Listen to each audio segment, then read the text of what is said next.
오늘 출근길 토론의 주제는 서양 철학에서 존재론의 시작이라는 주제를 가지고 한번 살펴보겠습니다. 존재론, 영어로 ontology 이렇게 쓰죠. 존재론. 존재라는 것은 비존재를 전제로 하는 거죠. 원래 서양 철학이 시작되었던 그 자연철학 시대의 사상가들은 우주의 근본 구성 물질이 무엇인가, 아르케라고 하죠. 아르케가 무엇인가에 대해서만 관심을 가졌기 때문에 그때는 그냥 당연히 있는 것으로, 그냥 존재하는 것으로 생각을 했겠죠. 그 다음에 어느트맨가 이제 존재하지 않는 것과 존재하는 것을 구별하는 사상이 시작이 됐던 것이죠. 그 기원을 한번 거슬러 올라가 보면 제일 먼저는 피타고라스의 생각을 검토해 볼 필요가 있을 것 같습니다. 다른 많은 철학자들이 아르케가 무엇인가에 대해서 관심을 쏟고 있을 때 피타고라스는 사물의 구성 체계에 대해서 관심을 가졌죠. 그래서 사물의 구성 원리, 기본 원리는 숫자에 있다. 숫자가 바로 아르케다, 이렇게 주장을 했던 것이죠. 좀 다르지 않습니까? 뭐 물이다, 불이다, 공기다, 뭐 흙이다, 뭐 이렇게 많은 철학자들이 얘기를 했었는데 피타고라스는 숫자다 이렇게 얘기를 했단 말이에요. 숫자라는 것은 우리 눈에 보이는 어떤 물질이 아니지 않습니까? 그래서 피타고라스가 처음 얘기했던 이 숫자가 아르케다라고 주장을 했던 이 사상이 아마 존재론의 시작이 아니었을까, 이런 생각을 좀 해보게 됩니다. 피타고라스. 그 다음에 그 뒤에 나왔던 좀 더 본격적인 존재론을 시작했던 철학자로서는 파르메니데스를 들 수 있을 것 같습니다. 파르메니데스는 소위 그 헤라클레이토스를 중심으로 하는 학파들이 이 세상 만물의 기본 원리, 로고스라고 하는 것은 운동에 있다.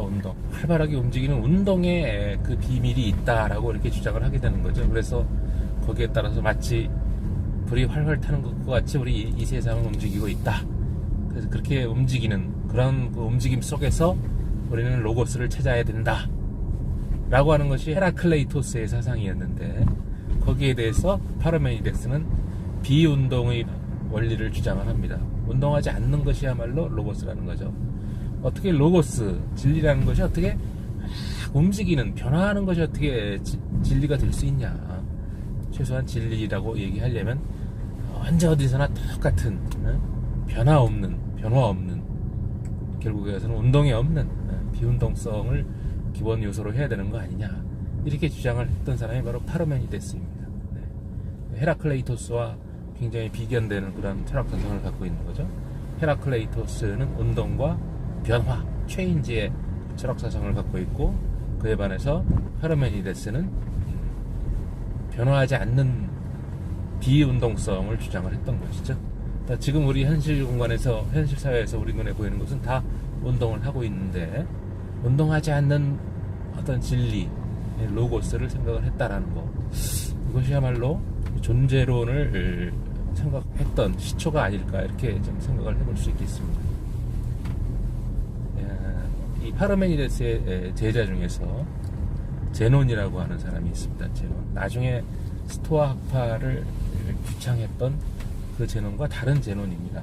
제논이라는 사람이 스승인 파르메니데스의 그 비운동의 로고스를 입증한다라는 목적으로 역설을 두 가지를 주장을 했죠. 하나는 그 아킬레스와 거북이라는 상상 속의 경주를 만들어냅니다. 그래서 아킬레스라고 하는 유명한 장군과 만약에 거북이가 달리기 시합을 한다면 어떻게 될 것이냐. 그 대신 거북이를 먼저 출발을 시킨다라는 거죠. 그래서 나중에 아킬레스가 출발을 하게 되면 그 거북이를 따라잡기 위해서는 아킬레스는 그 거북이와 자기와의 사이에 절반의 지점을 통과해야 된다는 거죠. 그 다음에 절반의 지점을 통과한 다음에 다시 또 거북이와 자신 사이에 또 절반의 지점이 또 있다라는 거죠. 그 절반의 지점을 또 통과해야 되고, 또 생기는 절반의 지점을 계속 통과해야 되는데 그것이 무한 반복된다는 겁니다. 그래서 결국은 거북이를 앞질러 갈 수가 없다라는 그런 결론을 내렸어요. 좀 황당한 그런 이론인데, 오늘날에는 그렇게 주장하면 정신병자 소리를 듣겠지만 그 당시에는 아마 멋진 이론이었던 것 같습니다. 제논의 역설. 제논의 역설 두 번째는 날아가는 화살.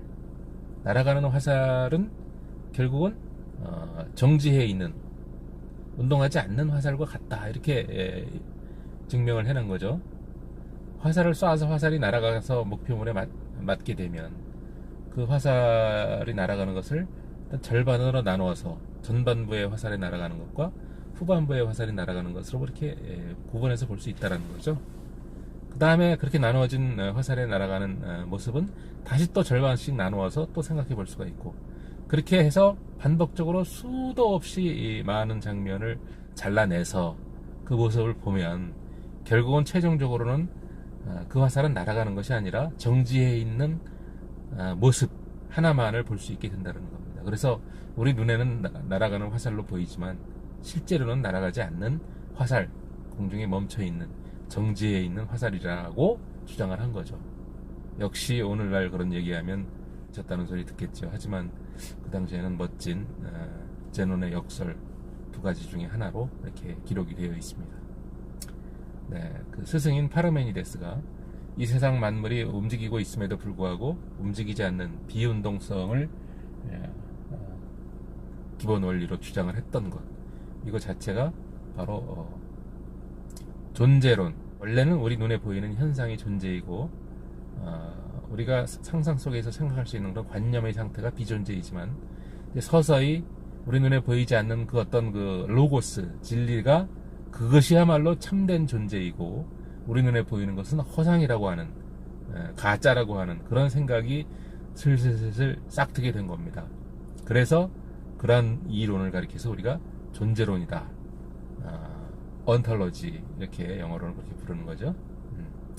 그래서 이러한 파르메니데스의 이런 사상은 역시 이제 소크라테스의 제자였던 플라톤에게로 넘어가게 됩니다. 플라톤은 이 이분법적 사고 방식을 존재하는 것과 존재하지 않는 것을 명확히 구분해서 이제 완벽하게 저희 관념 속에 어떤 진리가 숨어 있다고 보고, 그 진리가 들어있는 관념, 그것이 존재이고, 지금 우리 눈에 보이는 모든 이런 사물과 현상은 다 거짓이고 가짜고 복사본이다, 그런 거죠.